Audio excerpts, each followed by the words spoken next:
10분 지나면 가차없이 끊는다. 녹화 부위 압박 면접 틈새 인터뷰. 서울 부산시장 보궐선거 후보들을 차례로 만나봅니다. 자, 오늘 더불어민주당 박인영 예비후보 모셨습니다. 안녕하십니까? 반갑습니다. 더불어민주당 부산시장 예비후보 박인영입니다. 바로 여쭙습니다. 시간이 없습니다. 친문, 친노, 적통이라고 들었습니다. 맞습니까? 제 입으로 그렇게 말씀드린 적은 없는데요. 예, 그렇게 지역에서 불리고 있는 건 맞고요. 근데 저는 노무현 대통령하고 이렇게 생전에 이렇게 막 인연이 있었던 건 아닙니다. 저는 그냥 노무현 대통령 한 명의 팬이었고 노사모 회원 중에 한 명이었는데요. 그냥 그분이 좋아서 그분이 만드는 세상을 저도 만들려고 지난 15년 동안 굉장히 애를 써왔고요. 그런 노력들 때문에 우리 당원들 사이에서 저 사람은 진짜 노무현, 진짜 문재인인가 보다라고 생각해 주시는 것 같습니다. 노사모로 시작해서 성공한 덕후라는 평가도 있어요. 어떻게 생각하십니까? 그렇죠. 저는 사실은 이제 노무현 대통령에게 대한 덕질을 시작해서 2002년도에 노사모로 시작했는데요. 그로부터 20년 후에 노무현 대통령의 가치를 잇겠다라고 하면서 노무현 대통령도 부산시장은 당선 못 하셨거든요. 그런데 부산시장에 도전을 했으니까요. 예, 성공한 덕후 맞는 것 같습니다. 그런데 이번에 부산시장 경선 후보로 등록하시고 네. 준비하고 계시죠. 지지율이 아직 높이 나오지 않고 있습니다. 지금 보면 여론조사에서 보통 2%, 3%대, 심한 경우 1%대까지 나오는 결과들도 있습니다. 어떻게 좀 보실까요? 슬픕니다. 네, 저를 더 알려야겠다는 생각이 드는데요. 다행히 근데 아직 저는 부산시장 보궐선거의 분위기가 시민들 사이에 그리고 우리 당원들 사이에 달아오르지 않았다. 그래서 이제 본격적으로 이제 선거에 관심을 가지는 중이시다라고 생각을 해서요. 아직 마지막 기회는 남아 있다라고 생각을 하고, 그리고 사실은 우리 당 지지자들 중에서 60% 정도가 아직 지지 후보를 정하지 않았다라고 말씀하시거든요. 그분들의 마음을 두드려서 저 박인영을 선택할 수 있도록, 그리고 한 번 더 나가면 이번 부산시장 보궐선거에 좀 더 관심을 갖고 적극적으로 참여할 수 있도록 하는 일에 최선을 다하겠습니다. 말씀 주셨다시피 부산 시민분들이 아직 박인영 예비 후보를 많이 모르시는 것 같아요. 그렇죠. 본인 소개를 좀 간략히 해주신다면? 네, 저는 1977년생, 만으로 45세인가요? 네, 44세입니다. 네, 부산에서 태어나서 부산에서 쭉 자랐고요. 대학도 부산에서 나왔습니다. 저를 설명하는 키워드 중에 하나는 부산. 그리고 두 번째는 저는 2004년도에 열린우리당에 입당을 해서요. 지금 17년 차 민주당원입니다. 그리고 29살에 처음 최연소 구의원으로 당선이 되어서 지금 15년 차 민주당의 간판으로 부산에서 기초의원, 광역의원으로 활동하고 있습니다. 그리고 2018년도에는 부산시 의회 역사상 최초로 더불어민주당 소속 부산시의회 의장, 그리고 최초의 여성 의장, 그리고 전국에서 가장 젊은 의장, 이런 기록도 세웠죠. 이번 선거에 출마하게 된 계기가 있으실 것 같아요. 제가 아침에 출근할 때 저희 집에서 부산에서 가장 번화한 길 중에 하나라고 할 수 있는 부산대 이 길을 이렇게 내려와서 출근을 하는데요. 그 가게들 중에서 임대라고 붙은 가게들이 뭐 2개, 6개, 8개, 10개 이렇게 늘어나는 걸 보면서 이건 굉장히 위기다라고 느꼈는데요. 다른 부산시장에 출마한 예비후보들 중에서 이 얘기를 하시는 분들이 아무도 없는 거예요. 부산은 자영업자 비율이 굉장히 높고 서비스업 비율이 높은 도시이기 때문에 코로나로 인한 사회적 거리두기로 인해 피해도 큰 도시입니다. 그렇다면 지금 부산의 가장 중요한 것은 이 코로나 때문에 타격을 입은 분들이 정말 나락으로 떨어지지 않도록 지원하는 일이 가장 중요하다고 생각을 했는데 아무도 얘기를 안 하셔서 제가 이 얘기를 해야겠다라고 생각해서 출마하게 됐습니다. 답답하니까 내가 뛰겠다. 내 맛집을 찾다가 없어서 내가 차렸다. 그런 고민들을 하고 계실 때 주변에서 권유하시는 분들이 좀 있으셨을 것 같아요. 어떤 분들이 좀 권유를 해주셨을까요? 가장 많이 권유해 주신 분들은 우리 젊은 시의원, 구의원 분들이었는데 제가 처음에 2006년도에 구의원이 될 때만 해도 젊은 분들이 한 분도 없었어요. 특히 민주당에는. 근데 지금은 저희 젊은 시의원, 구의원 그리고 젊은 구청장님들도 굉장히 많으시거든요.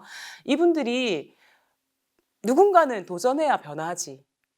그래서 민주당이 사실은 오거돈 전 시장의 사건도 있었고 그리고 2020년 총선에서 부산 시민들로부터 일종의 경고를 받은 셈인데 변했다는 모습을 시민들에게 보여줘야 한다. 근데 그 변화의 상징으로 박인영이라고 하는 사람이 가장 좋은 것 같다. 시정도 잘 알고 젊고 민주당의 가치로 잘 무장되어 있고 그래서 도전해주면 좋겠다라고 굉장히 많이 권유해 주셨고요. 또 제가 출마하기 전에 김경수 지사님 잠깐 뵙고 이게 광역자치단체를 운영한다는 게 뭔지, 그리고 지금 부산은 불경 메가시티나 또 가덕신공항처럼 경남하고 협력해야 될 사업들이 굉장히 많습니다. 거기에 대해서 좀 함께 할 수 있는 일이 어떤 일이 있을지 함께 좀 구상도 나누고 그렇게 했었죠. 그 이제 시의회의 젊은 시의원들 그리고 김경수 경남지사 또 다른 정치인 선배, 당내 선배들 중에서는 어떤 분들이 또 권유를 하셨을까요? 제가 워낙에 이제 당에서 오랫동안 활동을 했기 때문에 원로 당원분들도 정말 많이 권유를 해주셨고, 저희 또 박재호 시당위원장님도 이번 선거에 박인영 같은 인물이 필요하다. 그리고 정말 민주당의 새로운 바람을 좀 한번 일으켜달라라고 권유하셨습니다. 박재호와 김경수가 미는 후보가 박인영이다 이렇게 볼 수 있을까요? 지분으로 따지자면 이제 저희가 후보가 3명인데요. 뭐 3, 3, 4 정도는 되지 않을까요? 네, 네. 그렇게 생각합니다. 그 지분 가운데 지지율이 지금 아까 말씀하셨다시피 좀 부족해요. 이걸 뒤집을 만한 한 방이 좀 있으십니까? 저는 정치에서 한 방은 없다고 생각합니다. 정치는 씨를 뿌린 사람이 거두는 것이 정치의 정도라고 생각하는데요. 한 방을 노리지 않고 지금까지 제가 15년 동안 또는 17년 동안 꾸준히 했던 것처럼 한 걸음 한 걸음, 한 땀 한 땀 당원들의 마음을 두드리고 시민들의 마음을 두드리겠습니다. 공약을 좀 보면 이제 노무현의 꿈, 문재인의 의지를 실현하겠다 이런 말씀하셨는데 어떤 것들을 좀 구체적으로 하실 수 있을까요? 저는 출마를 하면서 아까 말씀드린 것처럼 이번 출마한 이유가 코로나로 힘든 시민들을 좀 지키겠다라는 마음으로 출마를 했기 때문에 제 1호 공약은 부산시 예산 중에서 3조 원을 조정해서 어려움에 빠진 시민들에게 적극 지원하겠다라고 하는 공약을 발표했습니다. 사실은 제가 시의회에서 일을 했기 때문에 예산은 누구보다 잘 알거든요. 3조 원 정도는 줄일 수 있겠다. 그리고 이 3조 원을 기본 자영업 하시는 분들, 소상공인들, 그리고 또 부산에 있는 관광 마이스 이런 분들은 지난 1년간 아예 일이 없었어요. 그래서 거의 뿌리가 뽑힐 지경이거든요. 근데 이분들이 이렇게 한번 쓰러지고 나면 다시 못 일어서기 때문에 이분들을 위해서 지원하겠다라는 공약 발표했습니다. 부울경 메가시티에 대한 구상은 어떻게 좀 구체화할 수 있을까요? 부울경 메가시티는 쉽게 말씀드리면 지금 수도권은 하나의 경제권이 형성되어서 생활과 경제를 거의 같이 하고 있지 않습니까? 대한민국 그 수도권을 제외한 나머지 지방 도시들은 다 위기예요. 거의 인구 소멸 또는 뭐 일자리 없고 인구 유출 이런 문제들 다 겪고 있거든요.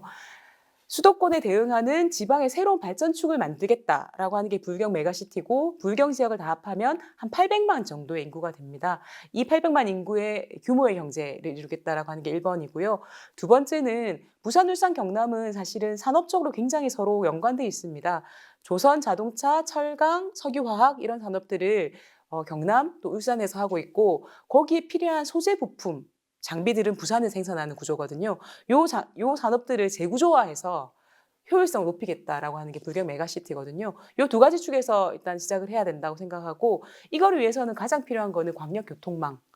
지금 수도권은 사실은 대중교통으로도 서로 충분히 왕래가 가능하지만 부산은 인근 경남의 도청 소재지인 창원만 가려고 해도 굉장히 불편해요. 막 갈아타야 되고 시외버스 타야 되고, 요것부터 해결해야죠. 광역교통망 먼저 구축하도록 하겠습니다. 만약 본선에 진출하게 된다면 이제 전임 시장의 성추행 논란이 다시 한번 화제가 될 텐데 어떻게 좀 대응하실 계획이십니까? 그 부분에 대해서는 지금도 여전히 송구한 마음을 가지고 있습니다. 부산 시민들께 다시 한번 이 자리 빌어 사죄드리고요. 저는 이 문제를 회피하지 않고 정면으로 맞설 생각입니다.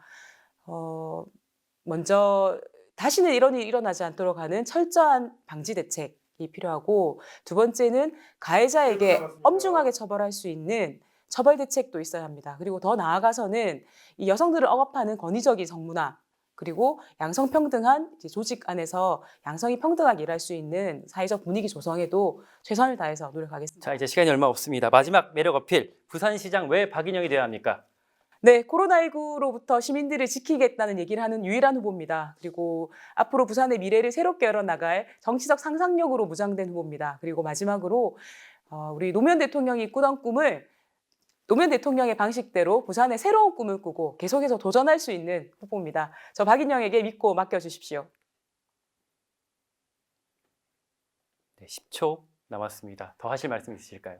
네, 4월 7일 부산시장 보궐선거가 있는데요. 우리 더불어민주당을 사랑해 주셨던 부산 시민 여러분, 보궐선거에 꼭 투표해 주십시오. 고맙습니다. 네, 지금까지 더불어민주당 박인영 예비후보 인터뷰 나눠봤습니다.